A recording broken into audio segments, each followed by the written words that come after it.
un instrumento en contra de ella, un instrumento que ya puede salvaguardarse, además que por sí ya sabe que es difícil que una persona como la ley que tiene los supuestos que ponen la protección real, a ellos sus familias no se van a dar tampoco, sí. Para denunciar. Sí, el tema de la protección a las víctimas de trata es un tema que yo creo que ahora tiene bastante relevancia a nivel de agenda política porque vende muy bien, pero evidentemente detrás hay mucho interés económico en la trata con fines de explotación sexual. Es el segundo negocio ilícito que da más dinero por detrás de la venta de armas. Estoy dudando si es de la venta de armas o de la droga, pero bueno, están armas, trata y droga. Pero da igual. No importa que España todavía esté incumpliendo la normativa en materia de trata, por la vía de la protección internacional también sería un motivo de género. La trata con fines de explotación sexual, por ejemplo. Pero eso se sabía, la policía y la Guardia Civil van a los locales y dicen ahora de cierre de la apertura. Y esto también se conoce por toda la sociedad estadounidense y los poderes estadounidenses. ¿Qué está pasando? Y se ha denunciado y sigue la situación. Sí. A ver, Elena Maleno justo es una súper experta en estos temas de trata. Para que, pues, he incluido en el documento el link a su asociación. Se me ha olvidado lo que iba a decir. Para que os hagáis una idea, un informe que leí hace poco sobre víctimas de trata de origen nigeriano, se habla de que el 95% de las personas que entran, de las mujeres que entran en España, entran a través de redes de explotación de trata, ¿vale? El 95%. Sin embargo, como decías tú antes, todavía en los centros de internamiento extranjeros, en los CETI, no hay protocolos de actuación de identificación y de detección de víctimas de trata. Y el porcentaje porque en la trata se le podría proteger por la vía de la protección internacional o por una figura un poco más escasilla, un poco más cutre de protección por la vía de extranjería, pero también existe la vía de extranjería. Bueno, pues no se están dando apenas concesiones. Eso tiene detrás un montón de lo que hablar, un montón de lo que hablar. Vale, pues a estos casos de los que estamos hablando se refiere el estatuto de refugiado, ¿vale? Para este tipo de personas que sufren esta persecución o, en el mismo caso, pero personas que sean apátridas, personas que no son reconocidas como nacionales de ningún país, ¿vale? Y en segundo lugar estaría la figura de la protección subsidiaria para aquellos casos en los que, no cumpliendo con los requisitos del estatuto de refugiado, si esa persona volviera a su país de origen, su vida correría peligro. Y esto, un ejemplo clásico es las personas que vienen de un país que está en guerra. No es que a mí me estén persiguiendo a mí individualmente porque me he negado a mutilar a mi hija, no, es que hay violencia generalizada y he tenido que huir de Mali porque si no seguramente muera, porque vivo en un poblado que está en la carretera justo que aprovechan los rebeldes para asaltar, para violar, para matar, ¿vale? Entonces esto sería la protección subsidiaria. Ya para ir terminando, estoy hablando mucho, os voy a dar un poco de información sobre solicitudes de protección internacional así en la Unión Europea. ¿Esto por qué es importante? Porque también podemos ver cuál es la actuación, ¿no? Las distintas políticas dentro de la Unión Europea en materia migratoria. En España solo se producen alrededor de, estos son datos de 2013 que se refieren a datos de 2012. Están incluidos en el informe de CEAR, que es otra ONG que se llama la Comisión Española de Ayuda al Refugiado, que también incluye en el documento y que emite un informe todos los años. Vale, pues habla de 4.500 solicitudes en España. Si las comparamos con Italia, es ridículo. Si las comparamos con Alemania, todavía más ridículo. Qué casualidad que las personas que entran, o muchas de las personas que entran por primera vez a nuestro país, porque somos frontera, no piden protección internacional. Bueno, pues esto tiene que ver también con los porcentajes de concesiones. Estos porcentajes no coinciden exactamente, se está hablando de decisiones positivas y de denegaciones, pero no coincide con las anteriores porque la Oficina de Asilo y Refugio, que es la autoridad competente, que depende del Ministerio del Interior, no es transparente, no funciona de forma transparente, entonces cada año no te dice cuántas solicitudes ha resuelto de las personas que hayan pedido ese año, sino que te dice cuántas solicitudes ha resuelto ese año cuántas personas pidieron protección internacional ese año, pero tú has podido pedir protección hace 5 años y que todavía no te hayan resuelto. Entonces, el resultado de esa solicitud de hoy me lo pueden dar al cabo de 5 años, ¿vale? Por eso, las solicitudes que pone España 2.365 son las resoluciones, pero no se corresponden con las 4.500 peticiones, ¿vale? Porque va desacompasado. En cualquier caso, el porcentaje está alrededor de 20% de solicitudes. ¿Esto qué nos dice? Pues que es muy complicado ganar un caso de protección internacional, ¿vale? Y si vemos, pues hay otros países que tienen muchas más solicitudes, pero también resuelven más, e incluso algunos que conceden en bastante mayor medida que España. Vale. Os quería también enseñar un vídeo divulgativo de CEAR, de esta organización, en donde pretenden transmitir el mensaje de cómo está actuando España bajo la Unión Europea, bajo las órdenes de la Unión Europea, ante situaciones que deberían dar lugar a, por lo menos, garantizar el acceso a esa protección internacional. O sea, por lo menos garantizar que las personas puedan pedir asilo. ¿Y esto por qué es importante? Porque en los territorios donde se producen estas devoluciones en caliente, es decir, en Ceuta y Melilla, el Estado está impidiendo indirectamente, está desincentivando que las personas pidan protección internacional. ¿Y cómo lo hace? Diciendo que Ceuta y Melilla no son territorios Schengen, entonces las personas que solicitan asilo allí no se pueden mover de allí. ¿Qué hacen las personas? No pedir asilo allí, porque la realidad de allí es precaria y no van a poder prosperar, con lo cual indirectamente invitan a no pedir asilo.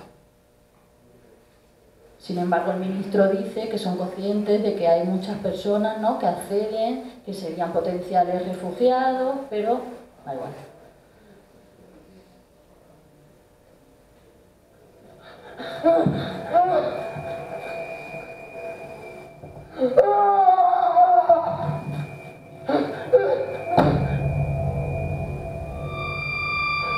Ese que venía todo loco, te ha tragado el Frontex. Agencia Europea de Fronteras.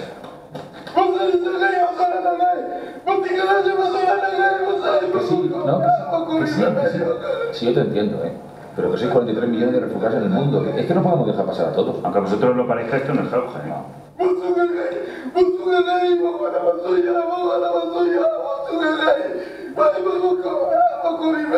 No grites, hombre, no grites.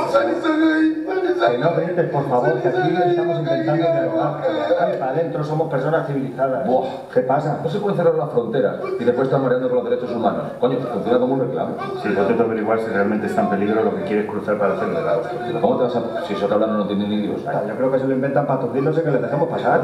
Pues por eso es mejor cortar por lo sano. Mira, este año un 33% menos de peticiones de asilo y subiendo. Pero si nosotros también tenemos una crisis del copón. ¿Sí?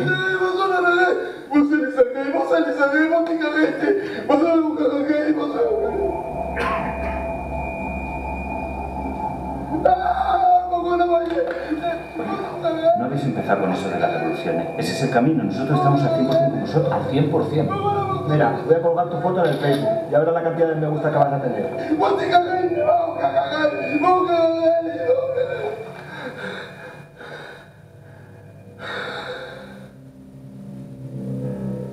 Este hombre podría ser un juez. Podría ser un artista. Podría ser un escritor, un defensor de los derechos humanos, un ciudadano o ciudadana cualquiera. Perseguido en su país por un gobierno no democrático. Una mujer perseguida e indefensa ante la violencia de género. Perseguido por ejercer su derecho a la libertad de expresión. perseguido por su raza, su religión o su condición sexual. Podría ser yo. Podría ser yo. Podría ser yo. podría ser yo. Podría ser yo. Podría ser tú.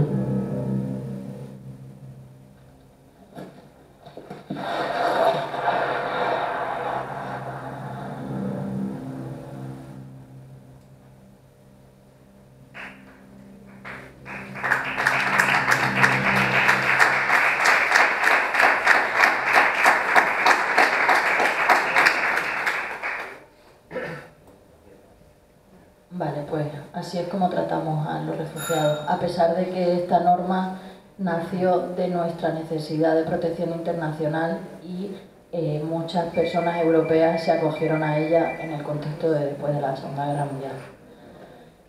Termino ya diciendo solamente que dentro de ese engranaje que hay de políticas represivas migratorias en toda la Unión Europea hay centros de internamiento de extranjeros. Retomo con lo que contaba al principio. Aquí lo que vais a ver en la izquierda son esos países que después de firmar esa directiva de retorno se aumentaron los plazos de detención. ¿Vale? En España se puede estar internado en un centro de internamiento de extranjeros un tiempo máximo de 60 días. Antes de la directiva de retorno eran 40 días, pero es que la directiva de retorno prevé un plazo de hasta 18 meses. En la parte de la derecha vais a ver dónde hay centros de internamiento. Y aquí me gustaría resaltar, aparte de que hay muchos, el tema de la externalización de las fronteras. El control migratorio también tiene su parte de negocio. ¿Vale? Y además hay centros de internamiento de personas extranjeras en países como Marruecos, como Túnez, como Libia, que está haciendo la Unión Europea, a veces incluso bajo figuras de políticas de codesarrollo. Atención, codesarrollo. Está pagando a los estados del continente africano para que tengan detenidos a las personas, imaginaros en qué condiciones, y no puedan finalmente venir aquí. Y por último decir que, bueno, que todo este sistema represivo de políticas migratorias y de devoluciones en caliente y de no facilitar, por ejemplo, políticas de visado, las personas no están en situación irregular porque quieran, están en situación irregular porque los estados no permiten, no facilitan que esa persona pueda acceder a tener su documento en regla. Si yo soy rico, probablemente podré emigrar donde quiera, porque los países conciben su ciudadanía en términos mercantilistas y entonces hacen que una persona con mucho dinero pueda adquirir un visado muy fácilmente. Sin embargo, una persona sin dinero, porque aquí no estamos hablando solamente de extranjeros y nacionales, estamos hablando de extranjeros pobres. Entonces, como una de las consecuencias pues catastróficas que tiene este sistema de políticas son las muertes de muchas personas en el Mediterráneo. Solamente de enero a diciembre de este año murieron 3.224 personas que se sepa, contabilizadas por la Organización Internacional de las Migraciones. Por supuesto, hay muchos casos que no se saben y, por supuesto, este tipo de políticas también están promoviendo claramente esas mafias contra las que se supone que quieren luchar, no solamente ya redes de tráfico de personas que al final se refieren a yo quiero pasar a un territorio, como no puedo hacerlo pagándole al consulado, le pago a un traficante, me pasa por la valla y punto, sino también a redes de trata de personas, es decir, me tengo que ver sometida a una explotación para poder llegar a un territorio, tengo que pagar una deuda muy alta y mi familia en origen va a estar en permanentemente riesgo. Y otro tipo de efectos no deseados como las muertes en el Mediterráneo. Y gracias.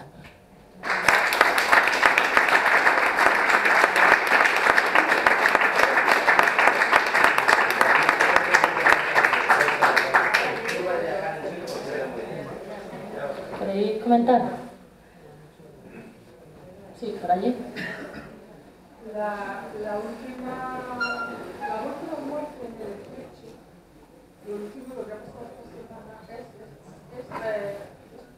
a mí me ha inquietado porque no ha sido como otras ocasiones. No ha habido denegación de socorro por parte de la autoridad española. No ha habido denegación de socorro. Ah, me estás preguntando, perdona, pensaba que estabas comentando lo que había pasado aquí. La bandera, un llamado de auxilio de parte de la autoridad española no se buscó. No sé si eso es normal. ¿Es un cambio de estrategia también? A ver, Es que yo lo viví en directo con el Twitter. Lo viviste en directo. Estuve toda la mañana viendo las llamadas de auxilio, cómo se intentaba conectar con españoles y cómo no salió ningún helicóptero ni salió ninguna lancha de salvamento marítimo. Bueno, la autoridad marroquí era que lo llevaron a la cárcel y ya habían muerto. Y además me llama la atención que muriesen justamente mujeres y bebés. A ver, que murieran mujeres y niños tiene que ver con las estrategias de esas rutas migratorias. Mujeres con niños no pueden saltar la valla de Melilla, aunque sean muy pobres, no pueden hacer eso. Entonces, se tienen que someter a redes de trata, ¿vale? Tienen que estar prostituyéndose durante todo el camino, tienen que quedarse embarazadas en ocasiones varias veces para así poder dar el bebé a otra persona. Y tienen que contraer unas deudas de alrededor de 60.000 euros que van a pagar en los próximos 10 años ejerciendo aquí la prostitución. Entonces, que sean mujeres las que vienen en patera se debe a eso, a que cada uno, en base a sus circunstancias, tiene que optar por un tipo de ruta migratoria, ¿vale? En cuanto a la denegación de socorro, hay mucho que decir. Si hoy en día, vamos a ver, ¿qué saca a la luz las cosas? Los medios de comunicación. Bueno, pues si no ha habido ninguna imagen que haya grabado eso, no ha existido. En la campaña estatal por el cierre de los CIE somos muy críticos con Cruz Roja, ¿vale? Cruz Roja es cooperadora necesaria de que se produzcan muchas vulneraciones de derechos humanos, a pesar de que es una organización internacional que tiene un principio de neutralidad, ¿vale? Es una gran empresa social. Es la única empresa social bajo la capucha de la ONG que tiene acceso a este tipo de fronteras. Y no denuncia porque consideran que son neutrales. Bueno, habría mucho que decir sobre esto. No denunciar una vulneración de derechos es ser neutral, no. Desde mi punto de vista, no. Entonces, eso también facilita las cosas. Yo es que no sé, no he estado aquí, no tengo Twitter y no sé qué ha pasado, pero... Pues por la mañana comenzaron a llamar desde la patera con móviles, lo típico, porque se estaba hundiendo en una patera que hacía agua. Y entonces la gente que recibió esas llamadas pasó esas llamadas a autoridades. Y también a través de Twitter. Entonces, lo típico, ¿no? Una persona tuitea y muchos hacen, reproducen y vas captando, se lo vas mandando a diferentes personalidades o personas que puedan. Vale, pues yo en este tipo de... En este caso no salió, sabiendo las autoridades españolas esto, no salió nada de ningún puerto de España. Pues este es un clarísimo ejemplo de que debemos coordinarnos. O sea, esto... No ha pasado antes. Bueno, pues la primera vez, pues no debería haber pasado ninguna vez. Fue como el primer día que empezaron a romper piernas o a devolver el caliente en la valla. Ha sido un principio. Pues dado que las autoridades no cumplen con su deber de socorro y no cumplen con el respeto de las leyes que tenemos, tendremos que ser los ciudadanos los que pongamos el grito en el cielo y denunciemos, pero no por la vía formal solamente, que a lo mejor uno no puede, sino por la vía informal, este tipo de actuaciones.